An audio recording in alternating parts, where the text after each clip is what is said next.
আসসালামু আলাইকুম ওয়া রাহমাতুল্লাহি ওয়া বারাকাতুহু। প্রিয় দেশবাসী, আপনাদের মাঝে আমি কিছু গুরুত্বপূর্ণ একটি খবর বিশ্লেষণ করতে চাই। সেটি হলো আমার দেশ পত্রিকা একটি রিপোর্ট করেছে। সেই রিপোর্টটি আপনাদের মাঝে আমি তুলে ধরার চেষ্টা করব। সেটি হলো শেখ হাসিনাকে দ্রুত বিচারের আওতায় আনতে হবে বলেছেন তারেক রহমান। বিএনপির ভারপ্রাপ্ত চেয়ারম্যান তারেক রহমান বলেছেন, শুধুমাত্র জুলাই আগস্টের আন্দোলনে 2000 মানুষকে হত্যা করেছে আওয়ামী লীগ সরকার।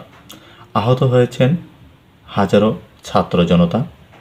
এছাড়া বিগত 16 বছরে আমাদের লাখো নেতাকর্মী দলটির নির্যাতনের শিকার হয়েছেন।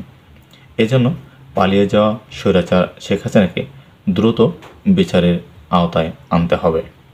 বুধবার সন্ধ্যায় ফেনীর সোনাগাজী মোহাম্মদ সাবের পাইলট সরকারি উচ্চ বিদ্যালয় মাঠে আয়োজিত জনসমাবেশে ভার্চুয়ালি বক্তব্যে তিনি এসব কথা বলেন। তারেক রহমান বলেন, 5ই আগস্ট পরবর্তী সংস্কার করেছে কিছু মানুষ, অথচ যখন স্বৈরাচারী সরকার গুলির জোরে ক্ষমতায় দখল করে রেখেছিল তখন একমাত্র বিএনপি সংস্কার চেয়েছিল।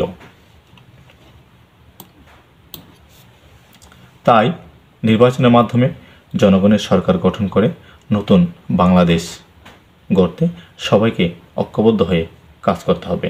সংক্ষিপ্ত বিশ্লেষণ শেষ করছি। আসসালামু আলাইকুম ওয়া রাহমাতুল্লাহি ওয়া বারাকাতুহু।